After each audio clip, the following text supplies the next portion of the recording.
ঘটনার 10 বছর পরেও তৎপর এনআইএ। খাগড়াগড় বিস্ফোরণ কাণ্ডে এবার মুর্শিদাবাদের সাগরপাড়া থানা দুজনকে তলব করল কেন্দ্রীয় তদন্তকারী সংস্থা।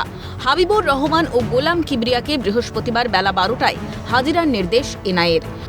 গুলাম কিবরিয়ার বিরুদ্ধে 121A, 122, 123, 307, 326 সহ একাধিক ধারায় মামলা রুজু করা হয়েছে এনআইএর তরফে। ঘটনায় শোরগোল জেলা জুড়ে।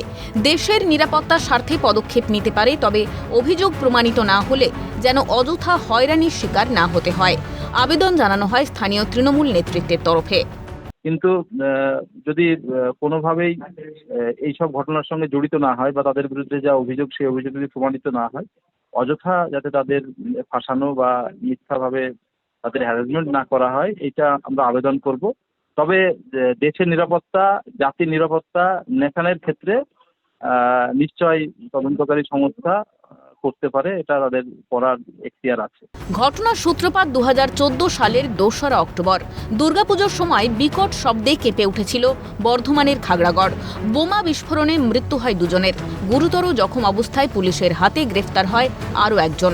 ঘটনায় উঠে আসে বাংলাদেশের নিষিদ্ধ জঙ্গি সংগঠন জেএমবি গোষ্ঠীর যোগ। তদন্তে নামে এনআইএ।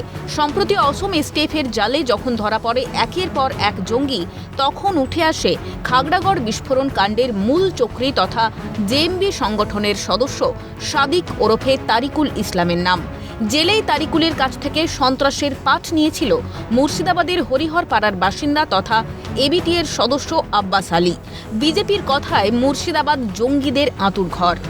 দেখুন, আমরা আগেও বলেছি মুর্শিদাবাদ হচ্ছে জঙ্গির আঁতুড়ঘর। মুর্শিদাবাদ মানেই জঙ্গির কারখানা। এই মুর্শিদাবাদে বিগত দিনেও অনেক জঙ্গি ধরা পড়েছে। আসাম থেকে এসে এখানে হরিহরপাড়ায় জঙ্গি নিয়ে গেছে। আমার বিশ্বাস যে মুর্শিদাবাদ যদি ঠিকমতো ভাবে তদন্ত করা যায়, মুর্শিদাবাদের পাড়ায় পাড়ায় এই ধরনের জঙ্গি গড়ে উঠেছে, জঙ্গি অ্যাক্টিভিটি চলছে। দেশবিরোধী কার্যকলাপের অভিযোগ রয়েছে হাবিবুর রহমান ও গোলাম কিবরিয়ার বিরুদ্ধে। তদন্তে আরও কোনো তথ্য উঠে আসে কিনা সেটাই দেখার। ইকবাল হোসেন ও শুভদীপ মান্নার রিপোর্ট, ক্যালকাটা নিউজ।